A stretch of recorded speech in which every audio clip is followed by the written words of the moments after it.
नमस्कार प्यारे कृषि अभ्यर्थियों।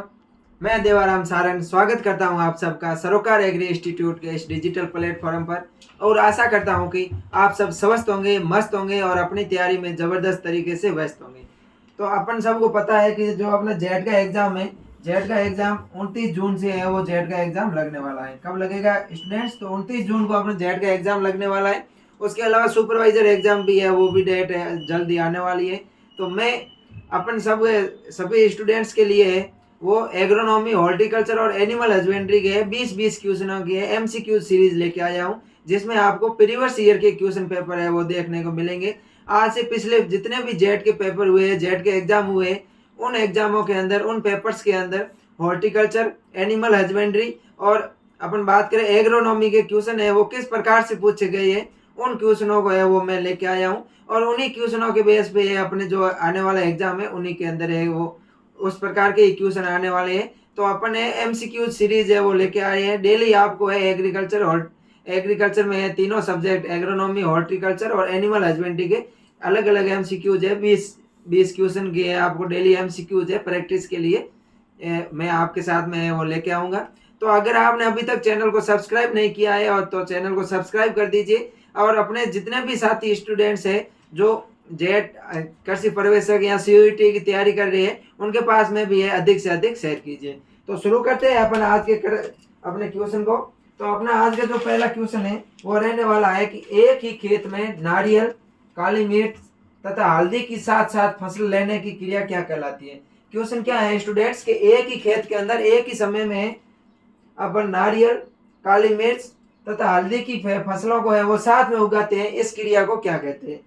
तो अगर मैं स्टूडेंट्स बात करूं पहले क्वेश्चन इसके पहले ऑप्शन की, तो अपना ये ऑप्शन है रिले क्रॉपिंग। अगर मैं बात करूं रिले क्रॉपिंग की, रिले क्रॉपिंग क्या होता है, तो रिले क्रॉपिंग होता है लगातार एक वर्ष में 4 फसलें लेना होता है, वो रिले क्रॉपिंग होता है। क्या होता है, एक ही खेत में रिले क्रॉपिंग अपन बात करें तो रिले क्रॉपिंग होता है एक ही खेत में लगातार 4 फसलें लेना, 4 फसलें लेना। रिले क्रॉपिंग क्या होता है स्टूडेंट्स, कोई पूछे अपन से, तो रिले क्रॉपिंग होता है लगातार एक ही खेत में 4 फसलें लेना है, वो लगातार अपन 4 फसलें लेते हैं। इसमें क्या करते हैं, ओवरलैपिंग भी है वो करते हैं, खड़ी फसल के अंदर है वो अपन फसल की बुआई कर लेते हैं, तो वो होता है रिले क्रॉपिंग। अगला है इंटरक्रॉपिंग। क्या है स्टूडेंट्स, इंटरक्रॉपिंग। अगर अपन इंटरक्रॉपिंग की बात करें तो इंटरक्रॉपिंग क्या होता है कि 2 या 2 से अधिक फसलों को एक साथ एक ही समय में निश्चित कतार व्यवस्था के उगाने की क्रिया होती है, उसको क्या बोलते हैं अपन, इंटरक्रॉपिंग बोलते हैं। इंटरक्रॉपिंग क्या बोलते हैं, क्या होता है कि 2 या 2 से अधिक, 2 या 2 से अधिक इंटरक्रॉपिंग की बात करें स्टूडेंट्स अपन, तो इंटरक्रॉपिंग क्या होता है, इंटरक्रॉपिंग होता है 2 या 2 से अधिक, 2 या 2 से अधिक फसलों को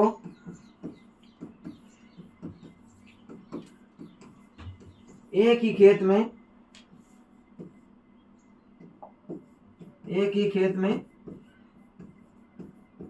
एक साथ उगाना, एक साथ निश्चित कतार व्यवस्था के उगाना, एक साथ निश्चित कतार व्यवस्था के उगाना, निश्चित कतार व्यवस्था के उगाना। अगर मान लो कोई भी किसान है अपने खेत के अंदर एक ही समय में 2 फसलों को निश्चित कतार व्यवस्था के साथ में उगा रहा है, तो उसको अपन क्या बोलेंगे, इंटरक्रॉपिंग बोलेंगे। और अगर कोई किसान है एक ही खेत में एक ही समय पर है 2 या 2 से अधिक फसलों को कोई बिना किसी कतार व्यवस्था के उगाता है, तो उसको अपन मिक्स्ड क्रॉपिंग बोलते हैं। क्या बोलते हैं स्टूडेंट, उसको अपन बोलते हैं मिक्स्ड क्रॉपिंग। एक टर्म आता है मिक्स्ड क्रॉपिंग, मिक्स्ड क्रॉपिंग। अगर मिक्स्ड क्रॉपिंग की बात करें स्टूडेंट्स, तो मिक्स्ड क्रॉपिंग में भी क्या होता है कि कोई किसान होता है वो एक साथ में एक ही समय पर 2 या 2 से अधिक फसलों को अपने एक ही खेत में उगाता है, लेकिन वो बिना किसी कतार व्यवस्था के उगाता है, साथ में बोने से, बीजों को बोने से पहले एक साथ करके है वो उगाता है, तो वो होता है मिक्स्ड क्रॉपिंग। और किसी निश्चित कतार व्यवस्था के अगर उगाता है तो उसको अपन बोलते हैं इंटरक्रॉपिंग। अगला है अपना मल्टीपल क्रॉपिंग। अगला ऑप्शन क्या है स्टूडेंट्स, अपना मल्टीपल क्रॉपिंग। अगर मैं मल्टीपल क्रॉपिंग की बात करूं तो एक वर्ष में 3 या 3 से अधिक फसलें लगाना क्या कहलाता है, मल्टीपल क्रॉपिंग कहलाता है। मल्टीपल क्रॉपिंग की बात करें स्टूडेंट्स अपन, कि मल्टीपल क्रॉपिंग क्या होता है। मल्टीपल क्रॉपिंग होता है एक वर्ष में 3 या 3 से अधिक फसलें लगाना। एक वर्ष में 3 या अधिक फसलें लगाना उसको क्या बोलते हैं, मल्टीपल क्रॉपिंग बोलते हैं। और इंटर क्रॉपिंग होता है उसमें 2 या 2 से अधिक फसलों को एक ही खेत में जो निश्चित कतार व्यवस्था के है वो किसान उगाते हैं। उसके बाद में अगला अपना ऑप्शन आता है, वो आता है मल्टी स्टेरॉइड क्रॉपिंग। क्या आता है स्टूडेंट्स, मल्टी स्टेरॉइड क्रॉपिंग। अगर अपन मल्टी स्टेरॉइड क्रॉपिंग की बात करें तो मल्टी स्टेरॉइड क्रॉपिंग में अपन क्या करते हैं, जो विभिन्न ऊंचाई की अपनी फसलें होती है उनको है वो एक ही साथ में उगाते हैं। क्या करते हैं, मल्टी स्टेरॉइड क्रॉपिंग में अपन विभिन्न ऊंचाई की फसलों को एक साथ में उगाते हैं। जैसे इसमें अपन देख सकते हैं, इस क्वेश्चन में अपन देखते हैं नारियल है जो सबसे अधिक हाइट का है। क्या, नारियल की है जो अधिक विभिन्न ऊंचाई की है। जैसे नारियल इसमें सबसे अधिक हाइट का है, उसके बाद में काली मिर्च है और उसके बाद में हल्दी है। तो ये है एक ही खेत के अंदर है वो अलग अलग हाइट के पौधों को है उगाया गया है, अलग अलग हाइट की फसलों को है लगाया गया है। तो इसका अपना आंसर है सही रहने वाला वो फोर्थ ऑप्शन रहेगा, मल्टी स्टेरॉइड क्रॉपिंग। इसको अपन है वो बहुमंजिला खेती भी कहते हैं। क्या बोलते हैं स्टूडेंट्स, बहुमंजिला खेती, बहुमंजिला खेती या मल्टी स्टेरॉइड क्रॉपिंग। तो ये होता है अपने पहले क्वेश्चन का ऑप्शन फोर्थ है वो सही रहने वाला है कि एक ही खेत में नारियल, काली मिर्च और हल्दी की साथ साथ खेती करने की क्रिया को क्या कहते हैं, फसल लेने की क्रिया को मल्टी स्टेरॉइड क्रॉपिंग कहते हैं। बात करते हैं अपन नेक्स्ट क्वेश्चन के स्टूडेंट। तो अपना नेक्स्ट क्वेश्चन है एस्टिवेशन स्क्रीन। क्या है एस्टिवेशन स्क्रीन का संबंध है। एस्टिवेशन स्क्रीन की मैं बात करूं अगर स्टूडेंट्स, तो एस्टिवेशन स्क्रीन है वो एक लकड़ी का बना हुआ एक वो बॉक्स होता है। ये मौसम वेधशाला में रहता है। कहां पर रखा जाता है, मौसम वेधशाला। जहां पर भी मौसम वेधशाला होती है उस मौसम वेधशाला के अंदर एक लकड़ी का बना हुआ बॉक्स होता है। क्या होता है, लकड़ी का बना हुआ बॉक्स, लकड़ी का बना हुआ बॉक्स होता है। लकड़ी का बना हुआ एक बॉक्स होता है मौसम वेधशाला के अंदर, लकड़ी का बना हुआ बॉक्स होता है। और इसके अपन रंग की बात करें तो सफेद रंग होता है। कैसा होता है, यह सफेद रंग से है वो रंगा हुआ होता है। सफेद रंग से रंगा हुआ होता है, सफेद रंग से है वो रंगा हुआ होता है। और इसके अगर अपन जमीन से ऊंचाई की बात करें, जमीन से ऊंचाई, तो इसकी जो जमीन से ऊंचाई रखते हैं वो अपन स्टूडेंट्स रखते हैं 1.22 मीटर। कितनी रखते हैं, 1.22 मीटर है वो जमीन से इसकी अपन एस्टिवेशन स्क्रीन की है वो ऊंचाई रखते हैं। जिसको इस एस्टिवेशन स्क्रीन को जो लकड़ी का एक बॉक्स होता है सफेद रंग से रंगा हुआ होता है, इसको लोहे के 4 खूंटों पर है वो जमीन से 1.2 मीटर की ऊंचाई पर है वो रखा जाता है। इसका रंग सफेद होता है। और इसके जो दरवाजा होता है वो इसका दरवाजा उत्तर दिशा में खोला जाता है। कौन सी दिशा में खोला जाता है, उत्तर दिशा में इसका दरवाजा रखा जाता है। उत्तर दिशा में इसलिए रखते हैं ताकि सूर्य की सीधी किरणें उसके अंदर ना जाए। और अगर अपन इस एस्टिवेशन स्क्रीन की बात करें जिसको मौसम वेधशाला में अपन रखते हैं, इस एस्टिवेशन स्क्रीन के अंदर तापमापी है वो रखी जाती है। अधिकतम तापमापी, न्यूनतम तापमापी, आर्द्रता बल्ब तापमापी और शुष्क बल्ब तापमापी, इन चारों तापमापियों को इस अपन एस्टिवेशन स्क्रीन के अंदर रखते हैं। तो ये है अपना एस्टिवेशन स्क्रीन। तो इसका जो अपना ऑप्शन सही रहने वाला है वो रहने वाला एग्रोमेट्रियोलॉजी से। किससे, एस्टिवेशन स्क्रीन का संबंध किससे है, एग्रोमेट्रियोलॉजी से है। वो अपन ने देख लिया है कि ये मौसम वेधशाला के अंदर जो एक लकड़ी का बना हुआ बॉक्स होता है जिसके अंदर तापमापियां है, चारों प्रकार की जो अपने तापमापी होती है, अधिकतम तापमापी, न्यूनतम तापमापी, शुष्क बल्ब तापमापी और आर्द्रता बल्ब तापमापी, इनको है वो रखा जाता है। अगर स्टूडेंट्स आपको क्लास अच्छी लगती है तो अपने दोस्तों के पास में भी है वो शेयर कीजिए। अगला क्वेश्चन है अपना सेवन घास का वानस्पतिक नाम क्या है। क्वेश्चन क्या है स्टूडेंट, सेवन घास का वानस्पतिक नाम क्या है। अगर मैं सेवन घास की बात करूं तो सेवन घास का वानस्पतिक नाम है वो है लेस्यूरस सिंडिकस। क्या है स्टूडेंट्स, जो सेवन घास है अपनी, इस सेवन घास का वैज्ञानिक नाम है लेस्यूरस सिंडिकस है। उसके बाद में अपन बात करें पेनिकम मैक्सिकनम, ये भी एक प्रकार का है वो घास है वो रहने वाला है। लेकिन अपने सेवन घास का वैज्ञानिक नाम है लेस्यूरस सिंडिकस। इंपॉर्टेंट क्वेश्चन है, क्वेश्चन आ सकता है इसका। यह मुख्य रूप से है वो पश्चिमी मरुस्थल के अंदर, जो पश्चिमी राजस्थान है उसके अंदर बहुतायत से उगने वाली ये एक घास है जो सामान्यतः जैसलमेर के जो दौरे होते हैं उनके अंदर है वो उगती है। बात करते हैं अपन अगले क्वेश्चन के। अगला क्वेश्चन है अपना एवन ग्रीन रिवोल्यूशन शब्द किसने दिया। बात करते हैं अपन evergreen revolution. Evergreen revolution की मैं बात करूं स्टूडेंट्स, तो एवन ग्रीन जो रिवोल्यूशन है इसका जो मुख्य उद्देश्य रहने वाला है वो है भविष्य की पीढ़ियों के लिए खाद्य सुरक्षा को संरक्षित करना, यानी कि टिकाऊ कृषि। एवन ग्रीन रिवोल्यूशन किससे संबंधित है? टिकाऊ कृषि से संबंधित है। किससे संबंधित है? टिकाऊ कृषि से संबंधित है, यानी कि अधिकतम कृषि उत्पादन प्राप्त करना, लेकिन जो पर्यावरण है पर्यावरणीय नुकसान को कम से कम करना। तो इस जो एवन ग्रीन शब्द है, ये एवन ग्रीन शब्द दिया गया था एम.एस. स्वामीनाथन के द्वारा। किसके द्वारा दिया गया? एम.एस. स्वामीनाथन के द्वारा है वो एवन ग्रीन शब्द है वो दिया गया था। उसके अलावा मैं बात करूं तो इसको है अपन ग्रीन रिवोल्यूशन के फादर भी बोलते हैं। एम.एस. स्वामीनाथन की मैं बात करूं तो इसको फादर ऑफ ग्रीन रिवोल्यूशन भी बोलते हैं अपन, फादर ऑफ ग्रीन रिवोल्यूशन। जो हरित क्रांति है भारत के अंदर हरित क्रांति के जनक है एम.एस. स्वामीनाथन, और विश्व के अंदर है वो है नॉर्मन ई बोरलॉग। बात करते हैं अपन नेक्स्ट क्वेश्चन के बारे में। अगला अपना क्वेश्चन है पीली क्रांति का संबंध किससे है? क्या क्वेश्चन है स्टूडेंट्स की पीली क्रांति है, इस पीली क्रांति का संबंध है वो किससे है? अगर मैं पीली क्रांति की बात करूं तो इसमें पीली क्रांति का संबंध है वो अपना तिलहन से है। किससे? तिलहन से है। अगर मान लो तिलहन ऑप्शन में नहीं आए तब अपन है वो दलहन कर सकते हैं, लेकिन मुख्यतः जो पीली क्रांति का संबंध है वो तिलहन से है।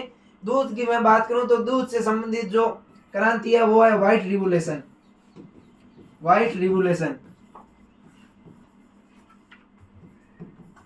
व्हाइट रिवोल्यूशन या सफेद क्रांति अपन जिसको बोलते हैं, सफेद क्रांति के जनक की मैं बात करूं, इसके व्हाइट रिवोल्यूशन के फादर की बात करूं तो व्हाइट रिवोल्यूशन के फादर है वो है वर्गीज कुरियन। कौन है? डॉक्टर वर्गीज कुरियन। डॉक्टर वर्गीज कुरियन। यह भी स्टूडेंट्स अपन को है वो ध्यान रखना कि दूध से संबंधित है, जो व्हाइट रिवोल्यूशन है वो दूध से संबंधित है और इसके जनक है डॉक्टर वर्गीज कुरियन है। और जो पीली क्रांति है वो ये तिलहन उत्पादन से संबंधित है। बात करते हैं अपन नेक्स्ट क्वेश्चन की। तो अगला अपना क्वेश्चन है रिले क्रॉपिंग सिस्टम का उदाहरण है। अपन ने बात की थी फर्स्ट क्वेश्चन के अंदर कि रिले क्रॉपिंग क्या होता है। तो रिले क्रॉपिंग होता है एक ही साथ में एक वर्ष में है वो लगातार 4 फसलें लेना। तो यहाँ पर जो लगातार 4 फसलों का उदाहरण कौन सा है? मक्का, आलू, गेहूं और मूंग। रिले क्रॉपिंग का उदाहरण कौन सा है? सेकंड ऑप्शन है अपना रहने वाला है मक्का, आलू, गेहूं और मूंग है ये रिले क्रॉपिंग या रिले क्रॉपिंग सिस्टम का मुख्य उदाहरण है। बात करते हैं अपन नेक्स्ट क्वेश्चन की। अगला क्वेश्चन है अपना क्रॉप लॉगिंग का प्रयोग किस फसल में किया जाता है? क्रॉप लॉगिंग है वो गन्ने से रिलेटेड है। किससे रिलेटेड है? क्रॉप लॉगिंग है स्टूडेंट्स ये गन्ने से रिलेटेड है। शुगर कैन होता है, इस शुगर कैन से रिलेटेड है क्रॉप लॉगिंग। बात करते हैं अपन नेक्स्ट क्वेश्चन के बारे में। अगला क्वेश्चन है अपना क्षेत्र क्षमता पर जल का तनाव होता है। अपन को बताना है जो क्षेत्र क्षमता होती है, क्षेत्र क्षमता पर है वो जल का तनाव कितना होता है, इसके बारे में अपन को बताना है। तो मैं अगर बात करूं क्षेत्र क्षमता की, तो क्षेत्र क्षमता पर जल का तनाव होता है वो होता है 0.33 एटीएम। कितना होता है? 0.33 एटीएम है वो रहने वाला। फर्स्ट ऑप्शन अपना है वो रहने वाला है 0.33 एटीएम। क्षेत्र क्षमता पर जल का तनाव कितना रहने वाला है स्टूडेंट्स? 0.33 एटीएम है वो रहने वाला है। उसके अलावा अपन बात करें अधिकतम क्षेत्र क्षमता की, तो अधिकतम क्षेत्र क्षमता में क्या होता है? रंध्रावकाश है वो 100% है वो भरे हुए रहते हैं, और इस पर होता है जो जल का उपलब्धता होती है वो होती है 0.01 एटीएम दाब पर। अधिकतम क्षेत्र क्षमता की मैं बात करूं स्टूडेंट्स, अधिकतम क्षेत्र क्षमता, अधिकतम क्षेत्र क्षमता, तो अधिकतम क्षेत्र क्षमता में क्या होता है? जो रंध्रावकाश होते हैं ये 100% भरे हुए रहते हैं। रंध्रावकाश 100% है वो भरे हुए रहते हैं। अधिकतम क्षेत्र क्षमता के अंदर रंध्रावकाश है वो 100% है वो भरे हुए रहते हैं, यानी कि रंध्रावकाशों के अंदर पूर्णतः है वो पानी भरा हुआ रहता है। और अधिकतम क्षेत्र क्षमता पर जो जल की उपलब्धता है वो 0.01 एटीएम दाब पर होती है। कितनी होती है? 0.01 एटीएम दाब पर, 0.01 एटीएम दाब। अधिकतम क्षेत्र क्षमता पर है वो जल अपन को है 0.01 एटीएम दाब पर उपलब्ध हो जाता है। उसके अलावा मैं बात करूं अस्थायी मुरझान बिंदु, तो अस्थायी मुरझान बिंदु पर अपन को जल है वो 12 एटीएम दाब पर उपलब्ध होता है। अगर मैं बात करूं अस्थायी मुरझान बिंदु, अस्थायी मुरझान बिंदु की, तो अस्थायी मुरझान बिंदु की बात करें अपन स्टूडेंट्स, तो अस्थायी मुरझान बिंदु पर अपन को जल है वो 12 एटीएम दाब पर उपलब्ध होता है, 12 एटीएम दाब पर। अस्थायी मुरझान बिंदु में क्या होता है कि जब अपन पौधों को जल की उपलब्ध करवाती है तो जल पौधे है वो वापस से है वो हरे भरे हो जाते हैं और 12 एटीएम दाब पर अपन को जल की उपलब्ध हो जाती है। उसके अलावा मैं बात करूं स्थायी मुरझान बिंदु की बात करूं तो स्थायी मुरझान बिंदु में 15 एटीएम दाब पर अपन को जल उपलब्ध होता है। स्थायी मुरझान बिंदु, स्थायी मुरझान बिंदु, अगर स्थायी मुरझान बिंदु की बात करूं स्टूडेंट्स में तो अपने स्थायी मुरझान बिंदु पर है जल उपलब्ध होता है वो 15 एटीएम दाब पर होता है। कितना एटीएम दाब पर? 15 एटीएम दाब पर है वो अपन को जल उपलब्ध होता है। और स्थायी मुरझान बिंदु है जो परमानेंट बोल्टिंग पॉइंट है, इसका जो सूचक पौधा है वो है सूरजमुखी। कौन सा पौधा है? सूरजमुखी। यह भी अपन को ध्यान रखना है, क्वेश्चन आ सकता है सूरजमुखी। तो क्वेश्चन अगर आ जाए क्षेत्र क्षमता पर जल का तनाव कितना होता है, जो 0.33 एटीएम होता है। अधिकतम क्षेत्र क्षमता का पूछे तो अधिकतम क्षेत्र क्षमता में रंध्रावकाश होते हैं वो 100% पानी से भरे हुए रहते हैं और इस पर अपन को जल जाए जो 0.01 एटीएम दाब पर उपलब्ध हो जाता है। उसके अलावा अपन बात करें अस्थायी मुरझान बिंदु की तो अस्थायी मुरझान बिंदु पर है अपन को 12 एटीएम दाब पर जल उपलब्ध हो जाता है। अगर बात करें अपन स्थायी मुरझान बिंदु की तो अपन को 15 एटीएम दाब पर जल उपलब्ध हो जाता है। और अपन बात करें अस्थायी जो स्थायी मुरझान बिंदु होता है परमानेंट बोल्टिंग पॉइंट होता है, इसका जो सूचक पौधा होता है वो कौन सा होता है? तो इसका सूचक पौधा होता है वो होता है अपने सूरजमुखी है वो होता है। उसके अलावा एक और होता है आर्द्रता ग्राही गुणांक। क्या होता है स्टूडेंट्स? आर्द्रता ग्राही गुणांक होता है। उसके अंदर क्या होता है, खेत में जो केसी जल होता है वो समाप्त हो जाता है और जो है 31 एटीएम दाब पर अपन को जल है उपलब्ध होता है। आर्द्रता ग्राही गुणांक एक होता है आर्द्रता ग्राही गुणांक, आर्द्रता ग्राही गुणांक। इस आर्द्रता ग्राही गुणांक की मैं बात करूं तो इस पर क्या होता है, आर्द्रता ग्राही गुणांक में क्या होता है, जो खेत के अंदर केसी जल होता है वो केसी जल समाप्त हो जाता है। खेत के अंदर केसी जल क्या हो जाता है? समाप्त हो जाता है और अपन को 31 एटीएम दाब पर जल उपलब्ध हो जाता है। 31 एटीएम दाब पर जल की अपन को उपलब्धता हो जाती है। अब बात करते हैं अपन नेक्स्ट क्वेश्चन के बारे में। अगला अपना क्वेश्चन है ए वैल्यू अवधारणा किसने व्यक्त की थी। अपना क्वेश्चन क्या है स्टूडेंट्स कि जो ए वैल्यू अवधारणा है ये किसके द्वारा व्यक्त की गई थी? तो ए वैल्यू अवधारणा है ये फाइंड एंड डीन के द्वारा व्यक्त की गई थी। किसके द्वारा? फाइंड एंड डीन के द्वारा व्यक्त की गई थी। अगला अपना क्वेश्चन है कि मक्का के पौधे में पहले क्या आते हैं? सिल्क पहले आते हैं, टेसल पहले आते हैं या दोनों एक समय पर आते हैं? इनमें से कोई नहीं। अगर मैं मक्का के पौधा की बात करूं तो मक्का का पौधा होता है वो होता है मोनोसियस। कैसा होता है? मोनोसियस होता है। मोनोसियस या जिसको अपन उभयलिंगी बोलते हैं, उभयलिंगी। मक्का का जो पौधा होता है, मक्का का जियामेज का जो पौधा होता है ये मोनोसियस या उभयलिंगी होता है और इसका जो नर भाग होता है उसको टेसल कहते हैं। नर भाग को क्या कहते हैं? टेसल कहते हैं। और जो मादा भाग होता है मक्का के पौधे का जो मादा भाग होता है उसको अपन बोलते हैं सिल्क बोलते हैं। क्या बोलते हैं स्टूडेंट्स? मादा भाग को अपन बोलते हैं सिल्क। मक्का के अंदर क्या पाई जाती है? मक्का के अंदर प्रोटोएंड्री पाई जाती है। क्या पाई जाती है स्टूडेंट्स? प्रोटोएंड्री। प्रोटोएंड्री। अगर मैं प्रोटोएंड्री की बात करूं तो मक्का के अंदर प्रोटोएंड्री पाई जाती है। प्रोटोएंड्री की बात करूं तो प्रोटोएंड्री का मतलब होता है नर भाग का पहले परिपक्व होना। नर भाग का पहले परिपक्व होना। नर भाग का पहले परिपक्व होना क्या कहलाता है स्टूडेंट्स? प्रोटोएंड्री कहलाता है। और मक्का के अंदर है वो प्रोटोएंड्री पाई जाती है, यानी कि मक्का का जो नर भाग है वो पहले आ जाता है, यानी टेसल पहले आ जाता है। क्या आ जाता है स्टूडेंट्स? टेसल है। अपना जो सेकंड ऑप्शन है टेसल है वो मक्का में पहले आते हैं। क्यों आते हैं? क्योंकि इसके अंदर प्रोटोएंड्री पाई जाती है, नर भाग है वो पहले विकसित होते हैं। और अगर मैं बात करूं प्रोटोगायनी की, एक आता है प्रोटोएंड्री और दूसरा होता है प्रोटोगायनी।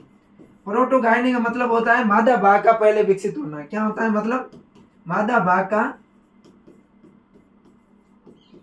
पहले विकसित होना, पहले विकसित होना।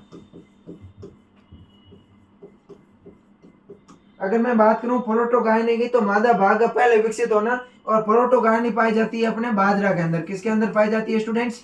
जो अपने बाजरा की फसल होती है, इस बाजरा की फसल के अंदर प्रोटोगायनी पाई जाती है। बात करते हैं अपन नेक्स्ट क्वेश्चन के बारे में। अगला अपना क्वेश्चन है रेनफेड अथॉरिटी ऑफ इंडिया का मुख्यालय कहाँ स्थित है। क्या है क्वेश्चन की रेनफेड अथॉरिटी ऑफ इंडिया होती है, इसका मुख्यालय वो कहाँ पर है? तो इसका मुख्यालय अपने है वो नई दिल्ली के अंदर है। क्या पर है? नई दिल्ली के अंदर है। और इसकी स्थापना है वो 3 नवंबर 2006 में की गई थी। रेनफेड अथॉरिटी ऑफ इंडिया का मुख्यालय वो नई दिल्ली के अंदर है। कहाँ है? नई दिल्ली के अंदर है। और इसकी स्थापना है वो 3 नवंबर 2006 में की गई थी। 3 नवंबर 2006, 3 नवंबर 2006 के अंदर है, दिल्ली के अंदर है, रेनफेड अथॉरिटी ऑफ इंडिया की है वो स्थापना की गई है। इसका मुख्यालय है वो दिल्ली के अंदर है। अब बात करते हैं अपन नेक्स्ट क्वेश्चन के बारे में।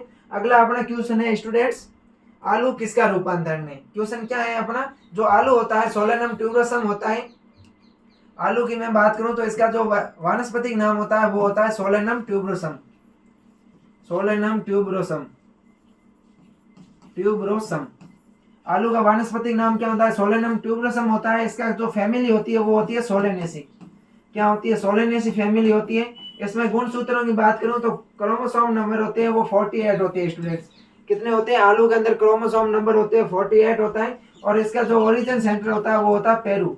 क्या होता है? आलू का उत्पत्ति स्थल होता है वो जो पेरू होता है। और आलू है वो किसका रूपांतरण है?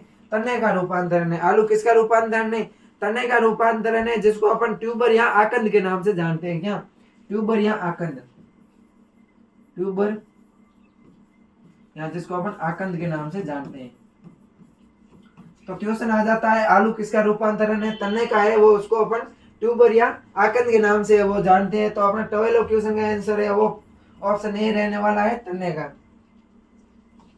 अगला अपना क्वेश्चन है रागी का वानस्पतिक नाम क्या है? रागी की मैं बात करूं तो रागी का वानस्पतिक नाम है इलुसाइन कोरेकान। क्या है? रागी की मैं बात करूं स्टूडेंट्स तो रागी का वैज्ञानिक नाम है इलुसाइन कोरेकाइन है वो अपना रहने वाला है। तो फर्स्ट ऑप्शन है वो अपना ए है वो सही रहने वाला है। अगला क्वेश्चन है कि निम्न में से कौन सा सुमेलित नहीं है? एक तरफ संस्थान दिए हुए है और दूसरी तरफ स्थान बताया हुआ है। अपन को बताना है इसमें से कौन सा है वो सुमेलित नहीं है। अगर मैं बात करूं काजरी central arid zone research institute, केंद्रीय शुष्क क्षेत्र अनुसंधान संस्थान, तो कहां पर स्थित है? जोधपुर राजस्थान के अंदर, ये सही है अपना। अगला है CIAH central institute of arid horticulture, कहाँ है? बीकानेर के अंदर है। कहाँ है? बीकानेर के अंदर है। केंद्रीय शुष्क बागवानी अनुसंधान क्षेत्र है वो बीकानेर के अंदर है। अगला है CISH सेंट्रल इंस्टीट्यूट ऑफ सब ट्रॉपिकल हॉर्टिकल्चर, जो सब ट्रॉपिकल हॉर्टिकल्चर है ये कहां पर स्थित है? लखनऊ उत्तर प्रदेश के अंदर है। अगला है CRRI central research rice research institute क्षेत्र है वो कहां पर है? करनाल हरियाणा के अंदर नहीं है, ये कटक उड़ीसा के अंदर है। कहाँ है? कटक के अंदर है, कटक उड़ीसा के अंदर है वो CRRI संस्थान है वो अपनी। कहाँ है? कटक उड़ीसा के अंदर है वो है, कटक उड़ीसा, कटक उड़ीसा। अगर मैं करनाल हरियाणा की बात करूं तो यहाँ पर है वो केंद्रीय मृदा लवणता अनुसंधान संस्थान है। क्या? केंद्रीय मृदा लवणता अनुसंधान संस्थान है वो कहाँ है? करनाल हरियाणा के अंदर है। उसके अलावा भैंस अनुसंधान संस्थान भी अपने करनाल हरियाणा के अंदर है वो है। बात करते हैं अपन नेक्स्ट क्वेश्चन के बारे में। अगला क्वेश्चन है भारतीय चारागाह एवं चारा अनुसंधान केंद्र कहाँ स्थित है? क्वेश्चन क्या है स्टूडेंट्स की भारतीय चारागाह एवं चारा अनुसंधान संस्थान है ये कहाँ पर स्थित है, इसके बारे में अपन को बताना है। तो ये कहाँ है? अपने झांसी के अंदर है। कहाँ है? झांसी वाराणसी में, झांसी वाराणसी के अंदर है अपने भारतीय चारागाह एवं चारा अनुसंधान केंद्र स्थित है। अगला क्वेश्चन है अपना भारतीय दाल अनुसंधान संस्थान कहाँ स्थित है? क्वेश्चन क्या है स्टूडेंट्स की भारतीय दाल अनुसंधान संस्थान है वो कहाँ पर स्थित है? तो भारतीय दाल अनुसंधान संस्थान है ये कानपुर के अंदर स्थित है। कहाँ पर है? भारतीय दाल अनुसंधान संस्थान कानपुर के अंदर है वो स्थित है। बात करते हैं अपन नेक्स्ट क्वेश्चन के बारे में।